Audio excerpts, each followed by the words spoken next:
नमस्कार दोस्तों, स्वागत आप सबका एक बार फिर आपके अपने YouTube channel my science notebook पर। दोस्तों, आपकी रीट मुख्य परीक्षा जल्द ही आयोजित होने वाली है। तो आज इस वीडियो में हम बात करने वाले हैं रीट मुख्य परीक्षा लेवल 2 साइंस की बेस्ट बुक और इम्पोर्टेंट टॉपिक्स फ्रॉम एनसीईआरटी। यानी कि आपको एनसीईआरटी में से कौन से टॉपिक्स हैं वो पढ़ने चाहिए, यानी कौन से वो मुख्य टॉपिक्स हैं जो आपको पढ़ लेने चाहिए। उसके बाद आपके टोटल 30 में से 30 नंबर आने से कोई नहीं रोक सकता। यानी कि आपके रीट मुख्य परीक्षा में विज्ञान का 30 नंबर के जो टोटल क्वेश्चंस आएंगे, 30 नंबर का जो मटेरियल आएगा, वो पूरा आप किस हिसाब से आपको कवर करना है, कौन सी जो बेस्ट बुक्स हैं वो आपको पढ़नी है और एनसीईआरटी के कौन से टॉपिक्स आपको पढ़ने हैं और कौन से छोड़ने हैं, इन सब के ऊपर आज इस वीडियो में हम चर्चा करने वाले हैं। तो वीडियो को अंत तक पूरा देखिएगा। तो आइए आज का वीडियो शुरू करते हैं।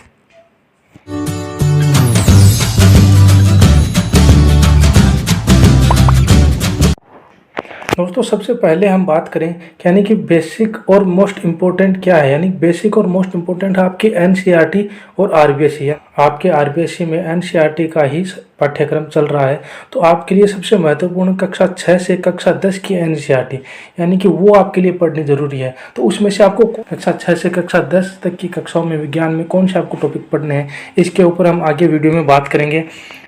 आगे हम बात करें तो देखिए, सबसे पहले जो आपके लिए वो है सेल्फ नोट्स। यानी कि आप कक्षा 6 से 10 तक के एनसीईआरटी को पढ़िए, उसे नोट्स बनाइए। इसके अलावा अगर आपने पहले से नोट्स बना रखे हैं, मार्केट से खरीद रखे हैं या फिर किसी कोचिंग के जरिए आप नोट्स बना रहे हैं, तो आपके लिए सबसे पहले वो जरूरी है जो नोट्स आपने खुद ने तैयार किए हैं। इसके अलावा अगर आप चाहें तो ल्यूसेंट की जो सामान्य विज्ञान की जो किताब आती है वो भी आप पढ़ सकते हैं, वो बहुत अच्छी आती है। और इसके अलावा सबसे महत्वपूर्ण है कि PYQs, यानी कि प्रीवियस ईयर में कौन कौन से क्वेश्चन पूछे गए हैं वो आप जरूर देखते रहिए साथ साथ में। उससे आपको पेपर का पैटर्न समझ में आएगा, यानी कि किस प्रकार के क्वेश्चन हर साल पूछे जा रहे हैं और कौन से क्वेश्चन कौन से टॉपिक्स में से किस हिसाब से निकल के आ रहे हैं। अब आपके बायोलॉजी का जो पोर्शन आता है उसके लिए आपको कक्षा 6 से 10 नहीं, जबकि कक्षा 6 से 12 तक की एनसीईआरटी आपको पढ़नी पड़ेगी। अब आपके कौन कौन से टॉपिक महत्वपूर्ण है वो इस वीडियो में हम आगे देख लेते हैं। सबसे पहले हम बात करें कक्षा 6 की। यानी कक्षा 6 में आपके जो बायोलॉजी के लिए सिर्फ एक जो चैप्टर है, यानी कि अध्याय 2 भोजन के घटक, ये आपके लिए जरूरी है। यानी कि बायोलॉजी के हिसाब से अगर कक्षा 6 में देखा जाए तो आपको एनसीईआरटी में जो अध्याय 2 है उसे पढ़िए एक बार 2 बार, और फिर उसके बाद आप खुद से अपने नोट्स उसके तैयार कीजिए। फिर हम बात करें कक्षा 7 की, तो कक्षा 7 में बायोलॉजी के लिए आपको जो अध्याय 1 है एनसीईआरटी का, पादपों में पोषण, वो पढ़ना है। अध्याय 2 है प्राणियों में पोषण, वो भी पढ़ना है। और अध्याय 10 एनसीईआरटी में कक्षा 7 में दिया हुआ है जीवों में श्वसन, ये भी आपको पढ़ना है। और इसके बाद हम देखें तो आपके अध्याय 11 और 12, आपका अध्याय 11 है जंतुओं और पादप में परिवहन और अध्याय 12 है पादप में जनन। यानी कि आपको कक्षा 7, 6 ये जो 5 अध्याय हमने बताए हैं ये आपको जरूर पढ़ने हैं।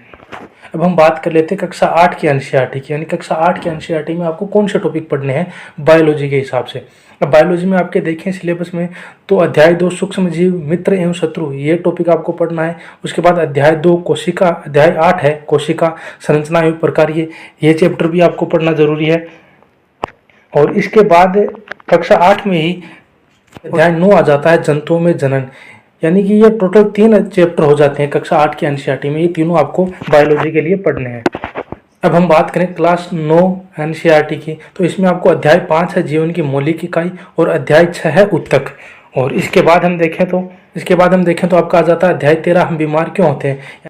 यानी कि ये 3 चैप्टर क्लास 9 की एनसीईआरटी विज्ञान से आपको पढ़ने हैं, जो कि बायोलॉजी के आपके सिलेबस के हिसाब से बहुत महत्वपूर्ण है। अब बात कर लेते हैं क्लास 10 की। यानी कक्षा 10 में से आपके कौन से टॉपिक एनसीईआरटी में से आपके लिए इंपॉर्टेंट होने वाले हैं बायोलॉजी के हिसाब से देखें तो आपका अध्याय 6 है जैव प्रक्रम, अध्याय 7 नियंत्रण एवं समन्वय और अध्याय 8 जीव जनन कैसे करते हैं। यही चैप्टर आपके क्लास 10 के बायोलॉजी के हिसाब से इंपॉर्टेंट है। यानी कि ये तीनों चैप्टर आपको पढ़ने हैं और इनके आप नोट्स बनाइए। अब हम बात कर लेते हैं कक्षा 11 की। कक्षा 11 के जो सबसे पहले जो अध्याय 8 आता है कोशिका जीवन की इकाई, ये आपके सिलेबस में दिया हुआ है। फिर अध्याय 10 आ जाता है कोशिका चक्र और कोशिका विभाजन, ये भी आपके सिलेबस के हिसाब से इम्पोर्टेंट है। और इसके बाद इकाई 5 आ जाती है मानव शरीर विज्ञान, जिसमें कि सबसे पहले चैप्टर आता है चैप्टर 16 पाचन एवं अवशोषण, ये क्लास 11 के एनसीईआरटी में दिया हुआ है, ये भी आपको पढ़ना है।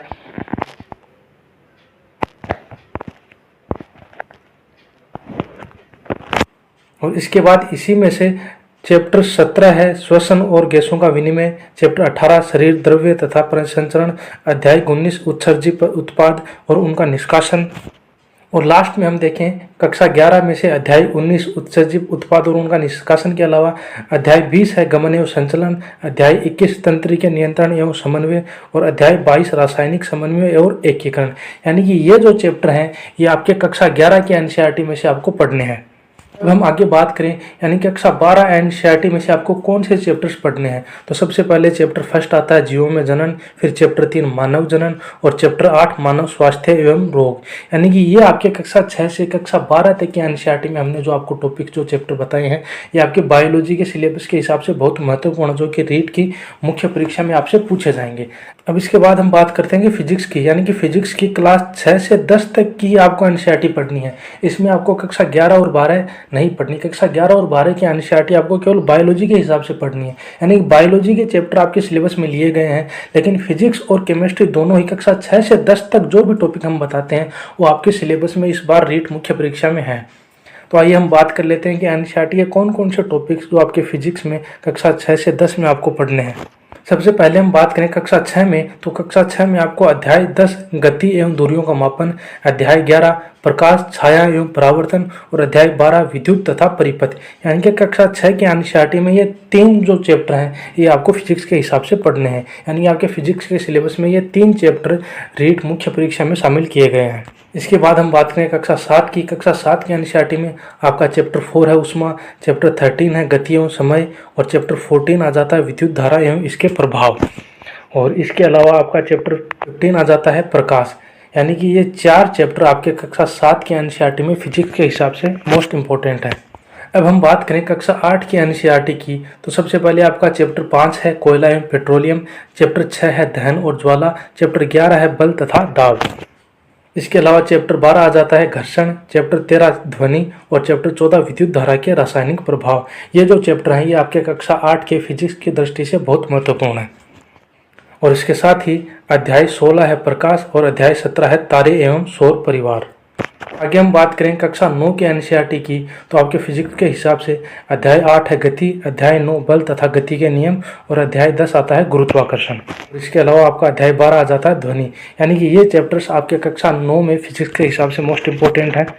अब हम बात करें कक्षा 10 की, तो कक्षा 10 की एनसीईआरटी में अध्याय 10 है प्रकाश परावर्तन तथा अपवर्तन, अध्याय 11 मानव नेत्र तथा रंग बिरंगा संसार, अध्याय 12 विद्युत और अध्याय 13 विद्युत धारा के चुंबकीय प्रभाव। ये जो चैप्टर्स हैं ये आपको कक्षा 10 में से पढ़ने हैं। यानी कक्षा 6 से 10 की एनसीईआरटी में से आपको इतने चैप्टर्स फिजिक्स के हिसाब से मोस्ट इंपोर्टेंट आपके लिए होने वाले हैं। ये चैप्टर्स आपको जरूर पढ़ के जाने हैं। अब हम आगे बात करते हैं केमिस्ट्री की, यानी कि बायोलॉजी में कक्षा 6 से 12 के एनसीईआरटी के टॉपिक्स पढ़ने हैं, फिजिक्स में कक्षा 6 से 10 की, तो उसी प्रकार केमिस्ट्री में भी आपको एनसीईआरटी कक्षा 6 से 10 तक ही पढ़नी है। और इसमें से आपके कौन कौन से एनसीईआरटी के टॉपिक्स होने वाले हैं वो देखते हैं। कक्षा 6 में जो है वो आपका अध्याय 5 है पदार्थों का पृथक्करण और अध्याय 6 है हमारे चारों ओर के परिवर्तन। फिर आपके कक्षा 7 में अध्याय 5 है अम्ल क्षारक और लवण और अध्याय 6 है भौतिक एवं रासायनिक परिवर्तन। ये 2 चैप्टर आपके क्लास 7 से हैं।